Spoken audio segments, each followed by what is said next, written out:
This is going to be probably the last look into California.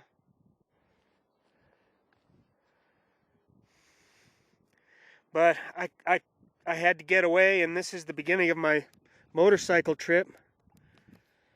This is Montgomery Pass, Boundary Peak.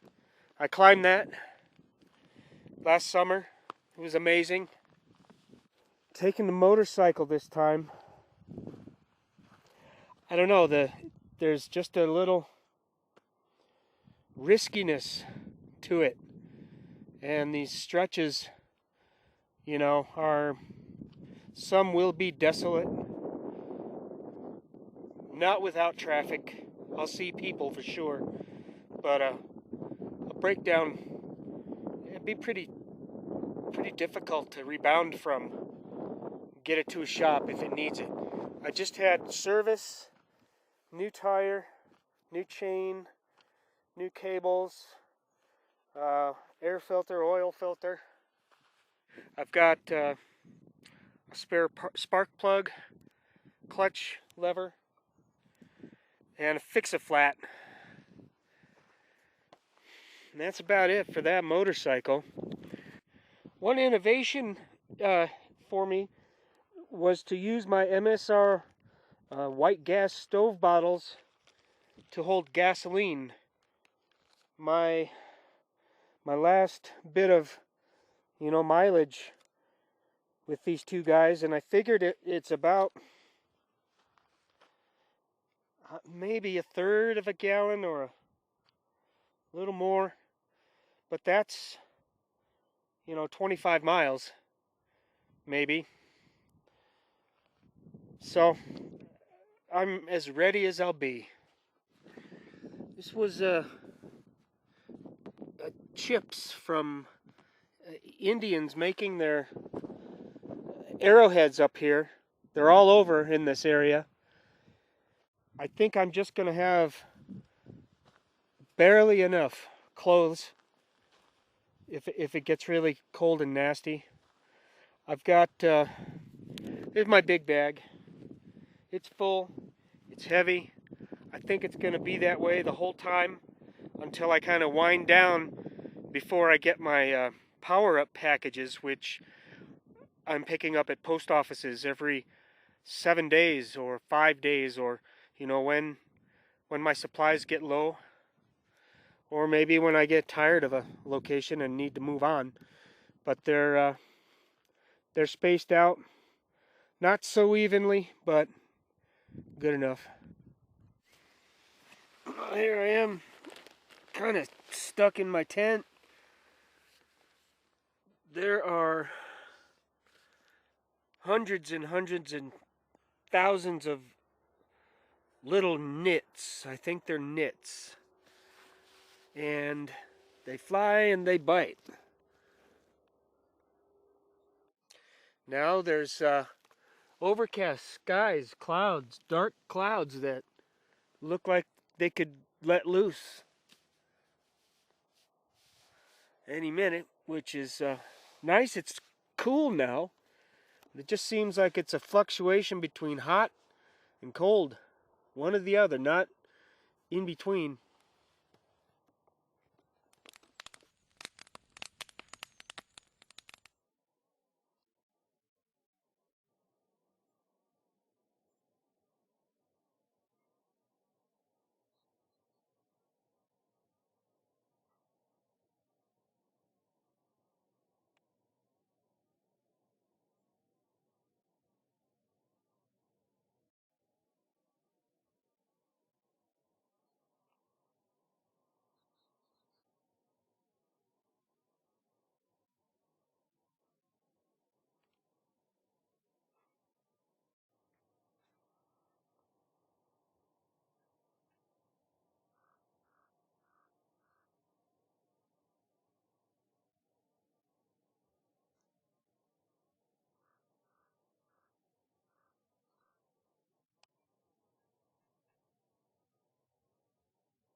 Feels like the warm-up is coming.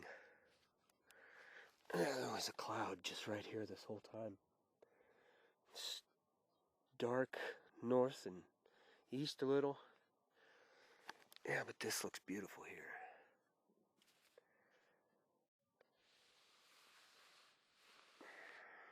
Filming won't take place on the motorcycle. I might stop and take the camera out for some special reason, but I think mostly it's just going to be from location to location.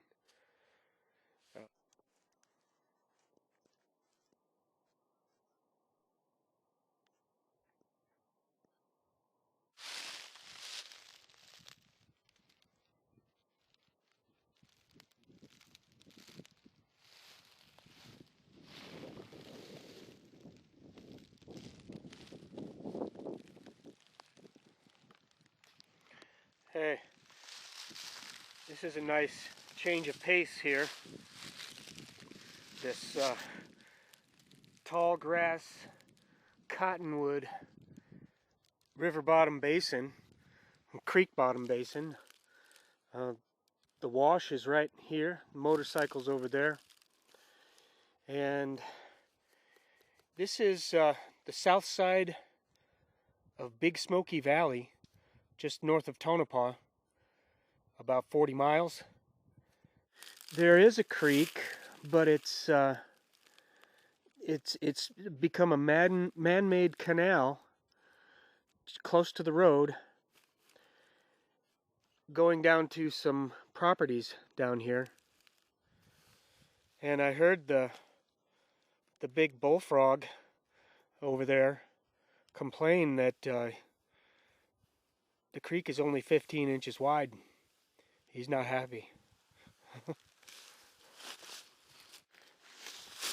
The ride today, 80 miles from Montgomery Pass to Tonopah. Very windy. I know that it was sapping my fuel consumption on that motorcycle. I got really antsy towards the end of that 80-mile ride. My butt hurt and my legs were feeling cramped. The fuel bottles on the back of that bike kind of pushed my pack forward and kind of pushed me forward. But this is a very nice, secluded sanctuary for me, with sun coverage, wind blockage perhaps from a storm, nice soft forest floor, and water over here. And it's in a national forest. I can stay for as long as I want. So I guess I'm at a place to go through my inventory. Okay, my tent is a 3-pound, it's a nature hike tent, and it's very fragile, very cheaply made, but it's exactly what I wanted in quick setup. It can freestand. The sleeping pad is an accordion style nature hike also. Here's my, the sleeping bag is here. It's the same one I've had forever. 20-degree down bag. And it was a little chilly last night. Extra clothing, which also has my Frog Tog rain jacket and pants. Rain jacket's in there. I've got a cold weather military undergarment layer that it's a give or take thing if I'm going to use it or not. If I'm riding in a storm and it's cold and rainy, I think yes. All right, there's 3 extra pairs of socks, 3 extra pairs of underwear, 1 extra base layer shirt. I've got my long johns in here, and also a long john shirt, and 1 more long john shirt, and this kind of a monster layer. And lastly is this kind of a cheap windbreaker, cheaply made, barely rainproof jacket. Those are the clothes. You know, I have, COVID bitch face cover on my head. It's more comfortable on my ears. Stocking cap at night. Baseball cap. You know, it's a whole lot of clothing. 7 days of clothes. If I needed to, I could wash my clothes in this creek over here. It's not the best place. Extra layers of the windbreaker stuff and the extreme cold clothing. Worst case scenario, I'll ditch it and send it to where I'm going. This is my food bag. I'm not going to go into it, but it's got to be 7 to 10 pounds. I slammed 8 Tangerine Cuties in the top of my bag before I left. It made a monster difference. That bag was heavy. Alright, so the other plan is to whittle away at this slowly. You know, this could be a 2-day adventure here. Wandering around, checking things out. Slowly, again, going through my supplies. My next power-up is only 80 miles away, which means there's going to be approximately 7 more days of food. Camera stuff. Health and beauty aid stuff. Starting with 2 rolls of toilet paper. Bulky, not heavy. Got my maps and a book. I have my alcohol burning stove inside here, the Pocket Rocket. There's the fuel for that. Water containers. I've got here the clean water containers. I've got another clean one. Here's the dirty one. There's my cup and my bag, which it's amazing that it holds all this stuff. You know, without this bag, I wouldn't be able to take this trip. And I've completely avoided saddlebags just because I didn't want to deal with them. There's my cash supply, all my personal identification things, birth certificate, social security card. Hey, I'm moving. All of this stuff in this pouch is going to be in the most safest place on my person.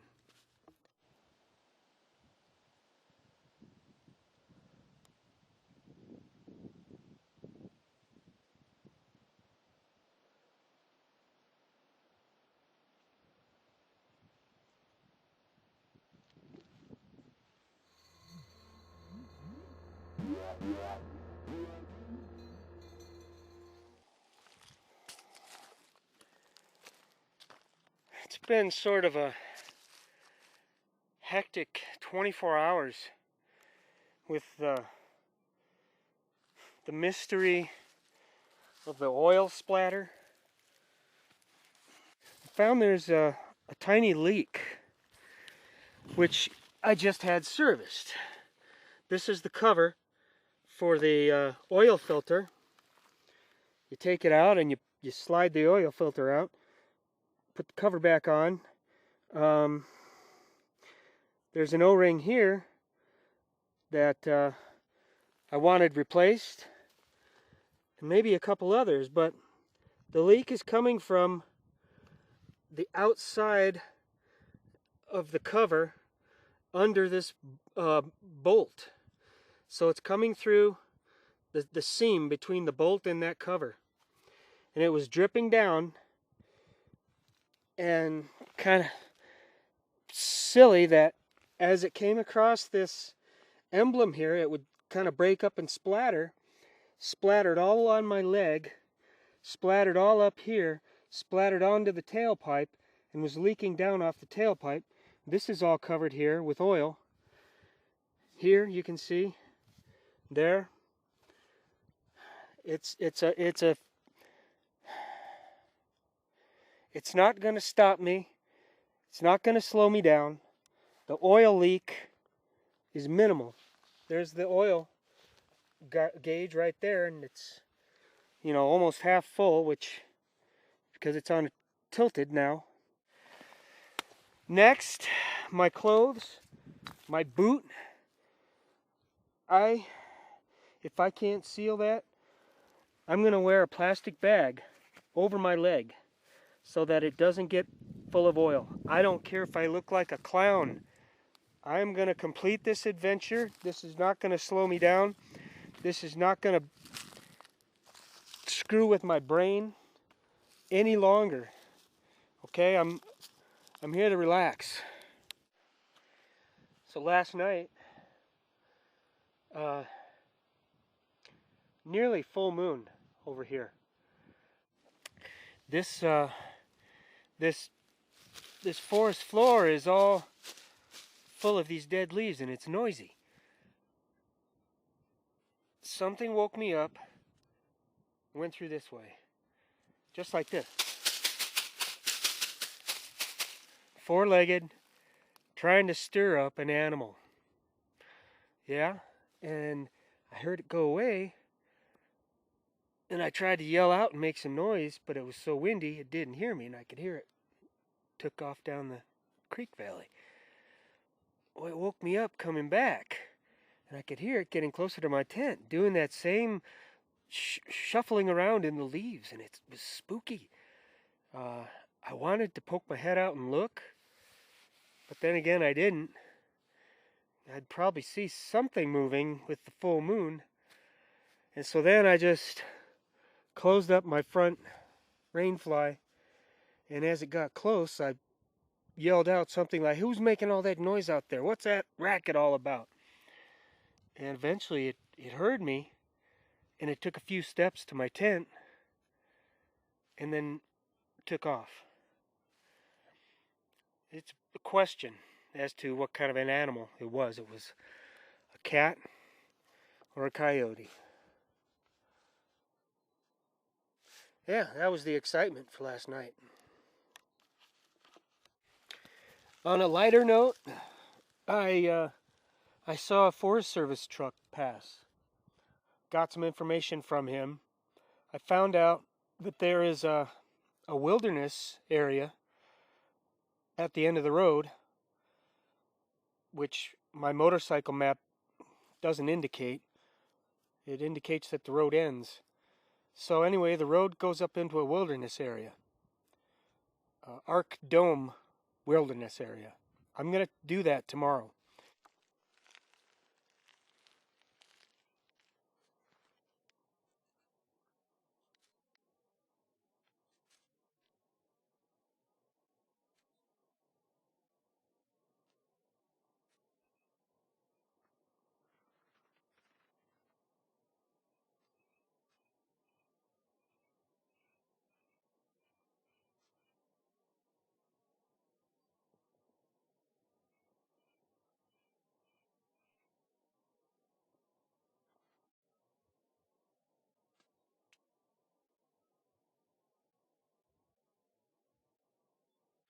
This little baby bird that was hopping around just hopped over right here for the first time, and probably still back here.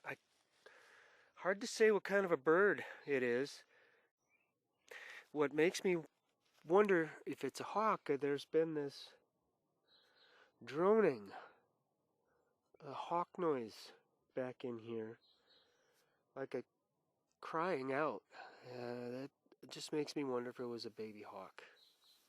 The other bird that we have back here is the chukar, and they're like the chickens of the Sage Mountain Desert area. They're plump, and they sound like chickens when they start their squawking.